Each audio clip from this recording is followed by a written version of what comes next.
Halo semua, kita akan melanjutkan materi kita dari mata pelajaran teknologi jaringan berbasis luas. Kita masih belajar dari perancangan dan instalasi jaringan nirkabel. Pada video sebelumnya, kita telah membahas tentang hal yang mempengaruhi jarak jangkauan jaringan nirkabel, hal yang diperhitungkan dalam membangun jaringan nirkabel, dan perancangan jaringan nirkabel. Kompetensi dasar dari materi yang kita bahas adalah mengevaluasi jaringan nirkabel dan mengonfigurasi jaringan nirkabel. Kita lanjutkan materi kita. Yang akan kita bahas pada video kali ini adalah pemasangan perangkat jaringan nirkabel dan konfigurasi jaringan nirkabel. Langsung saja kita mulai. Yang pertama adalah pemasangan perangkat jaringan nirkabel. Instalasi atau pemasangan jaringan nirkabel tidak sesulit pemasangan jaringan kabel. Instalasi jaringan nirkabel dengan menggunakan WiFi jauh lebih mudah. Hal pertama yang wajib diketahui dalam pemasangan jaringan nirkabel adalah prosedur instalasi. Ada beberapa hal penting yang perlu diperhatikan dalam prosedur instalasi, yaitu yang pertama adalah periksa kecocokan kabel yang digunakan. Pemasangan kabel UTP dari access point ke switch perlu diperhatikan agar jaringan dapat berjalan dengan baik. Pemeriksaan kabel dari access point ke antena juga perlu diperhatikan. Dan ada baiknya dilakukan labeling atau pemberian label pada kabel yang digunakan, supaya nantinya lebih mudah dalam melakukan pemeriksaan atau dokumentasi jaringan, sehingga akan lebih mudah untuk melacak posisi kabel yang ingin diperiksa. Prosedur yang kedua adalah membuat desain pengaturan konfigurasi sebelum melakukan langsung pada alat-alat yang ada, seperti access point, bridge, dan client device. Yang diperhatikan adalah misalnya IP address yang akan dipasang, SSID yang akan digunakan, user dan password login untuk administrator, serta pengaturan parameter sekuritas atau keamanan yang harus disamakan supaya tidak terjadi masalah saat client device ingin terhubung dengan access point yang ada. Prosedur yang ketiga adalah menguji radius sinyal dari access point dan pemeriksaan dari overlapping channel dengan menggunakan software. Prosedur instalasi yang terakhir adalah membuat dokumentasi, yaitu dengan mencatat dan mendokumentasikan setiap langkah konfigurasi serta kontak person dari tim instalasi. Hal ini berguna apabila terjadi permasalahan di kemudian hari, sehingga akan lebih mudah untuk melakukan pengecekan permasalahan. Sekarang kita masuk pada penempatan alat-alat jaringan nirkabel. Access point biasanya diletakkan pada tempat yang bisa memberikan sinyal atau radius yang seluas mungkin.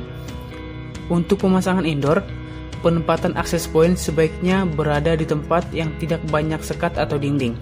Usahakan sebisa mungkin line of sight, karena radius sinyal akan semakin kecil apabila makin banyak sekat atau halangan. Perlu diperhatikan juga dalam pemasangan access point channel yang digunakan supaya tidak terjadi dead spot atau tabrakan frekuensi.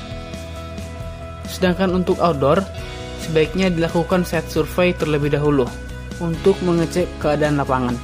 Jangan sampai sinyal pada titik yang akan dipasang access point akan bertabrakan dengan access point yang lain yang telah terpasang sebelumnya. Dan keamanannya perlu diperhatikan, seperti memasang di tempat tinggi dan jangan lupa memasang anti petir.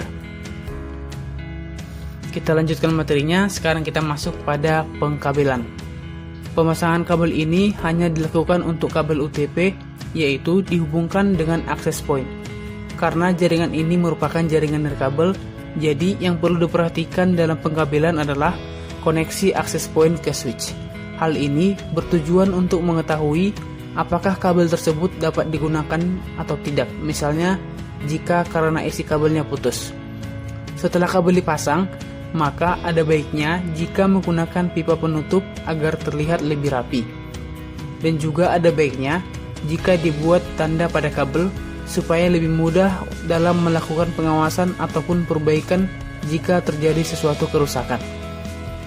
Setelah access point selesai diletakkan pada masing-masing lokasinya, maka langkah selanjutnya adalah menarik kabel, memasang kartu wireless adapter pada PC user yang akan menggunakan jaringan nirkabel yang telah dipasang. dan memasang parameter sekuritas atau keamanan yang sama untuk setiap PC, laptop, ataupun handphone yang akan digunakan untuk mengakses jaringan nirkabel tersebut. Langkah terakhir dari pemasangan perangkat jaringan nirkabel adalah pada proses instalasi jaringan nirkabel. Sebelum melakukan instalasi, sangat penting untuk membuat jadwal proses instalasi agar seluruh pekerjaan dapat tertata dan berjalan dengan baik. Yang pertama yang harus dilakukan adalah membuat desain jaringan di atas kertas sesuai dengan kondisi nyata di lapangan. Yang kedua adalah melakukan pembongkaran dan pembenahan infrastruktur jaringan. Yang ketiga, melakukan pemasangan peralatan jaringan secara menyeluruh. Yang keempat, melakukan konfigurasi peralatan jaringan secara menyeluruh. Kelima, menguji konektivitas semua node dalam jaringan dan radius dari akses point yang dipasang. Yang keenam adalah tim instalasi. Tim instalasi adalah orang-orang yang terlibat dalam melaksanakan instalasi suatu jaringan nirkabel. Orang-orang yang berada pada tim ini sebaiknya bukanlah orang-orang yang sembarangan, melainkan orang-orang yang sudah memiliki pengalaman dalam bidang jaringan komputer, khususnya pengalaman dalam melakukan instalasi jaringan nirkabel. Itulah materi untuk pemasangan perangkat jaringan nirkabel. Sejauh ini bisa dipahami ya. Kita lanjutkan materinya. Materi terakhir yang akan kita bahas pada video kali ini adalah tentang konfigurasi jaringan nirkabel.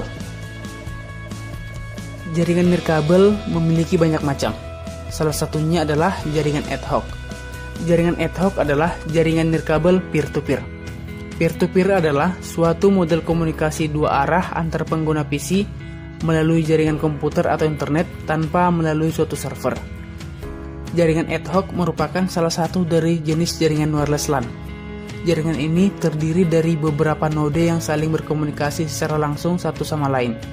Jaringan ini biasanya digunakan untuk sharing file antara satu perangkat dengan perangkat lainnya dalam ruangan dengan jarak yang tidak terlalu luas.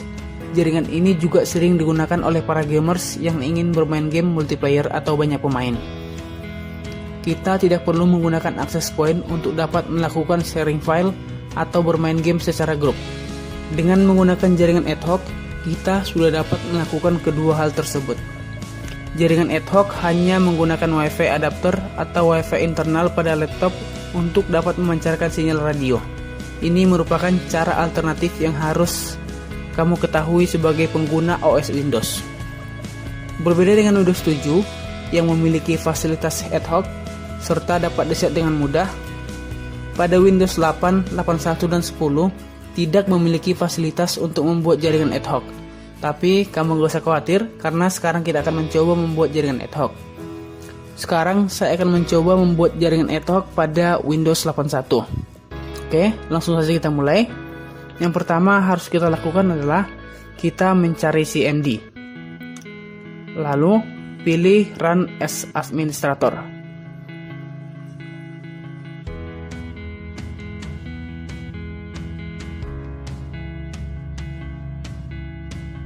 Kemudian ketikkan nets WLAN show driver.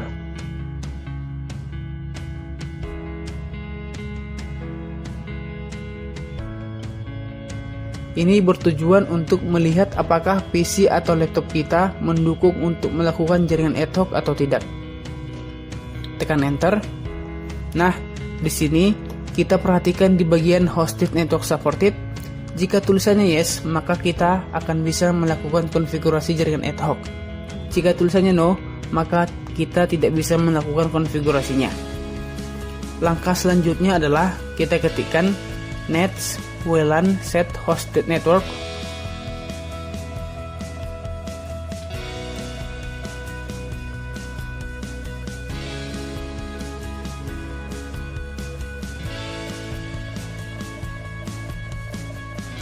Mode allow, SSID. Di sini kita ketikkan nama SSID dari jaringan yang akan kita buat.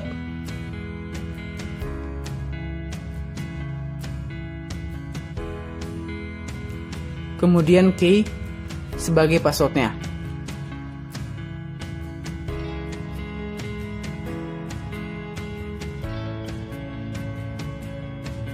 Lalu untuk memulai jaringannya, kita ketikkan Nets WLAN Start Hosted Network.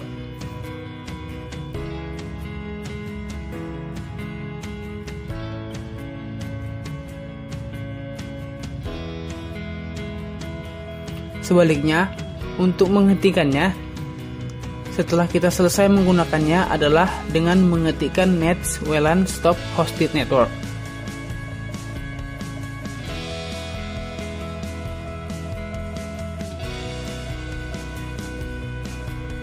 Untuk sekarang kita akan mengaktifkan hostingnya. Langkah selanjutnya adalah kita buka control panel.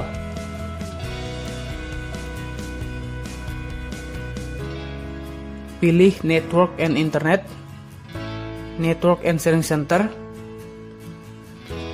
Langkah selanjutnya adalah kita pilih Change Adapter Settings.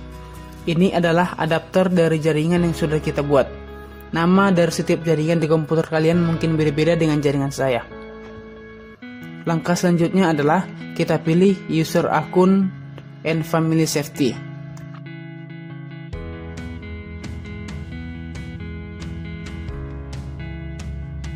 Pilih Credential Manager.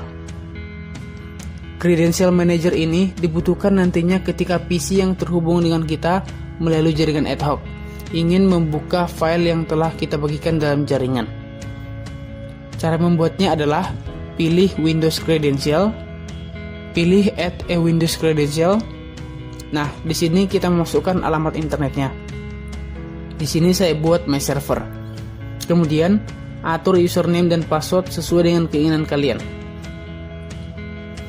Informasi ini harus diberikan kepada pengguna yang ingin mengakses file yang telah kita sharing ke dalam jaringan.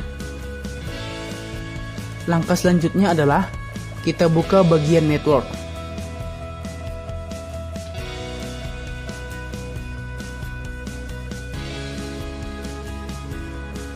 Ini adalah tampilan PC kita yang akan dilihat oleh PC yang terhubung dengan kita. Kita buka. Ini adalah tampilan yang akan dilihat oleh PC yang terhubung dengan kita. Kita akan mencoba menambahkan isinya. Caranya adalah klik kanan pada folder atau file yang akan dibagikan, pilih Properties, pilih Menu Sharing, Advanced Sharing, kita checklist Share this folder. Lalu tekan OK, lalu close.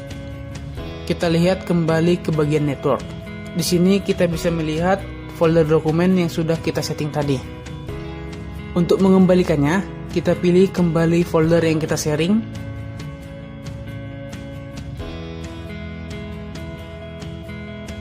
Kita unchecklist, maka file tersebut tidak bisa lagi dilihat oleh PC lain.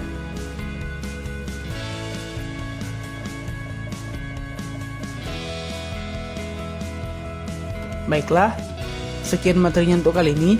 Jika ada yang kurang dimengerti, silahkan ditanyakan. Terima kasih.